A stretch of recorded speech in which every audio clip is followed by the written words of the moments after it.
hoje nós vamos estudar sobre a câmara escura de orifício.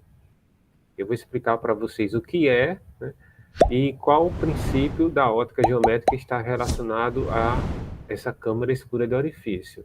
Já adiantando, nós vimos 3 princípios, que foi o princípio da independência dos raios luminosos, que diz que quando os raios se encontram, então eles são independentes um do outro, então um não vai interferir na trajetória do outro. Então esse é o princípio da independência dos raios luminosos.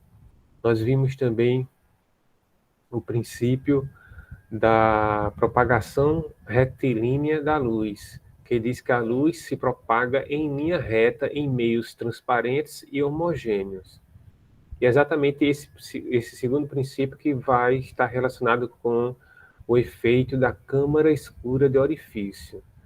Então, o que seria essa câmara escura de orifício? Nada mais é do que uma caixa totalmente fechada, sendo que uma das faces dessa caixa tem um pequeno orifício, diante do qual é colocado um corpo luminoso. Vamos ver aqui um desenho para vocês compreenderem. Aqui está o esquema da câmara escura de orifício. Então, nós temos aqui, a câmara escura de orifício é uma caixa, onde em uma das faces dessa caixa você tem um pequeno orifício. Então, as outras faces são totalmente escuras e a parte que está atrás, né, no lado oposto ao do orifício, geralmente a gente coloca uma superfície que seja translúcida ou transparente, onde a gente consiga projetar a imagem e visualizar do outro lado. A gente pode fazer uma câmara escura com uma lata de leite. Você pega essas latas de leite grande, aí ela não vem com uma tampa de plástico, então você, na parte que fica do lado oposto à tampa, né, que no caso no fundo da lata, você faz um pequeno orifício, um pequeno furo com um preguinho bem fininho, aí você consegue fazer esse experimento em casa. Lá na frente vai ter uma imagem, eu vou mostrar para vocês também. Então aqui eu tenho uma câmara escura, que é uma caixa. Essa câmara escura também é semelhante àquelas máquinas fotográficas antigas, né, que você vê mais nos filmes, né, que hoje ninguém consegue ver essa câmera. Mas aquelas câmeras antigas que a pessoa fica aqui, o fotógrafo fica aqui do outro lado, né, ele cobre a cabeça e aqui na frente tem um pequeno orifício. Então a pessoa fica lá parada durante alguns segundos, ele abre esse orifício para a luz entrar e ele consegue exatamente copiar, né, fazer a cópia, que seria a fotografia daquela pessoa ou daquela situação que está na frente da câmera. Então, aqui a câmara escura de orifício, a gente vai observar o princípio da propagação retilínea da luz. Nós vimos na aula anterior que a luz se propaga em linha reta, isso em meios transparentes e homogêneos. Então, vamos novamente reforçar isso aqui através desse princípio. Então, vou pegar aqui, ó, dois raios de luz, exatamente esses que estão aqui já na imagem. Se você pegar um raio de luz partindo da extremidade inferior desse objeto aqui, desse corpo luminoso, que no caso é uma vela, aí esse raio de luz que sai dessa parte de baixo aqui, ó, da vela, nós vamos pegar um raio que ele consiga atravessar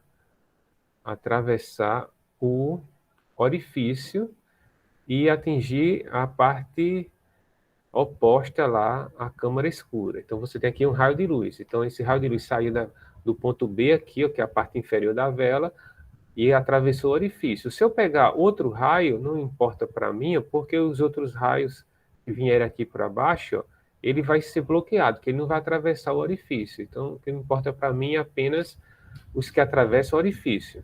Então, deixa eu apagar isso aí.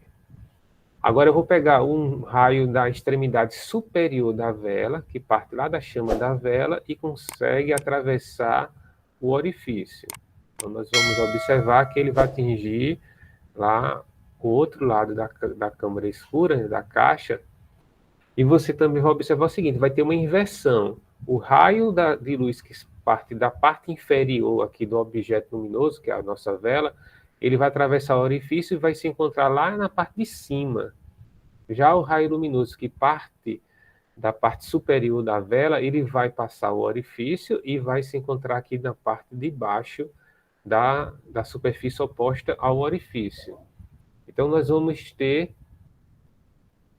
a formação da imagem da vela exatamente nessa face oposta ao orifício, só que vai ter uma inversão da imagem. Então, quem está aqui vai visualizar a vela, mas de cabeça para baixo, invertida. Então, se a vela aqui está virada para cima, quem está aqui do outro lado vai enxergar a vela, só que de maneira invertida. Então, a pessoa aqui, que é o observador, ele vai observar, né, vai visualizar aquela imagem invertida. As câmeras fotográficas com filme, né, hoje em dia todo mundo usa mais o celular, que é digital, mas aquelas que tem o rolo de filme, que tem gente que prefere, né, principalmente quem gosta de tirar foto artística e prefere tirar foto através dessas câmeras que tem o rolo de filme. Então, essas câmeras com rolo de filme, o rolo de filme fica na parte de trás da câmera, aí você tem o orifício, que é o obturador, onde vai entrar a luz, e a imagem projetada lá no filme vai ser exatamente semelhante a isso, vai ser invertida. Então, você vai ter uma inversão na imagem, e a imagem vai passar, vai ser menor, né? Sempre a imagem é menor que o objeto e invertido.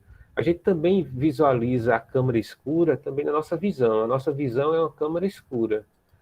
Deixa eu mostrar aqui para vocês. Então, o nosso olho funciona como uma câmera escura, semelhante a uma máquina fotográfica. Então, nós temos a pupila, né? Temos a córnea, que é a parte da frente do olho, temos a pupila e o cristalino, que é como vai funcionar como uma lente, que exatamente você vai conseguir visualizar, ter uma visão nítida, né, perfeita, se o cristalino estiver em ordem. Então, se tiver algum problema no cristalino, aí a gente vai precisar de óculos para fazer essa correção. Mas a gente vai falar sobre isso em outra aula. Então, aqui, ó, a luz que parte da parte de cima lá do sujeito, ele vai atravessar aqui, ó, a córnea, a pupila, a córnea, tudo, né, o cristalino, e vai ser projetado lá na parte do globo ocular, na parte de trás. A luz que sai dos pés vai também atravessar e vai projetar na parte de cima lá do globo ocular, na parte interna do globo ocular, na retina.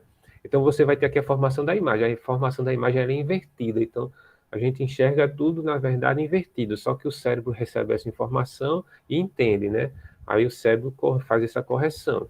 Mas o nosso olho também funciona como uma câmara escura de orifício. Do mesmo jeito da câmera fotográfica que eu estava falando, aqui o rolo de filme, aí a imagem vai ser projetada lá no filme, exatamente invertida, de cabeça para baixo. Então, aí nós temos a situação da câmara escura. Essa questão aí, ó. Com o Sol a pino, observa-se que a sombra de um disco circular projetada no solo plano e horizontal, tem a mesma forma e o mesmo diâmetro do disco. Então, com o Sol a pino é o Sol de meio-dia, né? Então, aquele Sol exatamente ao meio-dia, que está a pino, que está exatamente acima da nossa cabeça. Então, observa-se que a sombra de um disco circular projetado no solo plano e horizontal tem a mesma forma e o mesmo diâmetro do disco. Pode-se, então, concluir que... Então, vamos analisar primeiro aqui, ó, essa situação. Então, tem aqui tentar desenhar aqui, ó. Aqui nós temos o disco.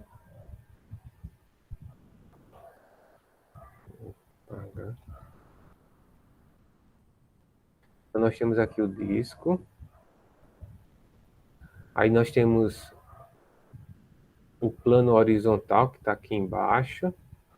E o Sol, que está pino aqui em cima. Então, esse Sol vai iluminar esse disco. Então, nós vamos ter raios de luz que vai sair do Sol e iluminar esse disco.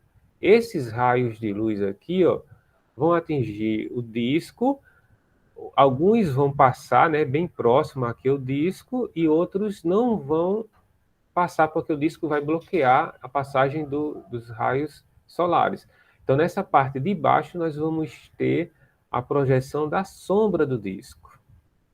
E na questão diz que essa projeção da sombra do disco é exatamente do mesmo formato, do mesmo tamanho, que é o que acontece realmente na prática, né? Então, o que é que a gente pode afirmar em relação a isso?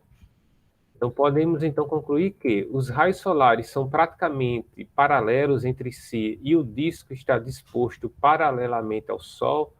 É exatamente a situação que eu fiz aqui. O disco está disposto numa direção ó, que está paralela ao solo, que é uma reta, e aqui também um solo paralelo. Então, o disco está na direção paralela ao solo, e os raios de luz também são raios praticamente paralelos entre si. Por isso é que você tem a projeção da sombra, uma imagem exatamente igual ao do objeto lá, que no caso é o nosso disco. Então, a letra A é a letra correta. Os raios solares são praticamente paralelos entre si e o disco está disposto paralelamente ao Sol. Vamos ver mais por que não são. Os raios solares são praticamente paralelos entre si. Aí está correto. E o disco está disposto perpendicularmente ao solo. Como é que seria ele disposto perpendicularmente ao solo? Aqui você tem um disco paralelo ao solo. Perpendicularmente é como se você desenhasse o disco de um jeito que ele tivesse, aqui está o solo e aqui está o disco, então ele seria perpendicular, ele iria formar 90 graus com o solo. Nessa situação, a sombra não seria igual ao disco, seria tipo uma linha, então não iria ter o formato do disco, ia ter o formato de uma linha. Então, a letra B está errado por conta disso, porque o disco não está perpendicular, na verdade ele está paralelo. Os raios solares são muito divergentes. A gente viu que não é. Os raios solares eles são praticamente paralelos. Divergente é que ele estaria se espalhando. É como se fosse uma lâmpada que está iluminando. A lâmpada é divergente. Então, a sombra de uma lâmpada, você vai observar que a sombra de uma lâmpada, que a lâmpada vai gerar, né? Ela vai aumentar de tamanho. Na medida que você aproxima da lâmpada, a sombra fica maior, e na medida que afasta, a sombra diminui. É diferente do Sol. Tá? Então, no Sol a pino, o disco, independente de você afastar ou aproximar, o tamanho da sombra vai continuar o mesmo. Letra C, os raios solares são muito divergentes e o disco está disposto paralelamente ao solo. Então, está paralelo, mas não são divergentes, está errado. A D, os raios solares são muito divergentes, também está errado. E o disco está disposto perpendicularmente ao solo. Então, duas informações erradas. E a letra E, nada se pode concluir apenas com as informações oferecidas. Na verdade, pode concluir a letra A. Os raios solares são praticamente paralelos entre si e o disco está disposto paralelamente ao solo. Vamos ver a questão 11. Analise as proposições seguintes. No vácuo, a luz propaga-se em linha reta. O vácuo é a ausência de ar, então seria no espaço sideral, né? Então, a luz propaga-se em linha reta. Então, nós vimos que a luz propaga-se em linha reta em meios transparentes e homogêneos. O vácuo é um meio transparente e homogêneo? É. Então, a primeira afirmativa está correta. A segunda, em quaisquer circunstâncias a luz propaga-se em linha reta, aí está errado, né? Porque ela vai se propagar em linha reta desde que o meio seja homogêneo e transparente. A terceira, nos meios transparentes e homogêneos, a luz propaga-se em linha reta. Correto, né? Então a 1 e a 3 está correta, a 2 está errada. E a quarta, ao atravessar a atmosfera terrestre, a luz propaga-se em linha reta também, né? Quando a luz atravessa a atmosfera terrestre, ela sofre desvios, então ela não nessa região da atmosfera terrestre, ao atravessar, como tem várias camadas, ela vai ter pequenos desvios, então ela não vai se propagar em linha reta. Então a alternativa correta é apenas a 1 e a 3 estão corretas. Então aqui é a letra B, somente a 1 e a 3 são corretas. Tá, já, pessoal? Então a aula de hoje fica por aqui.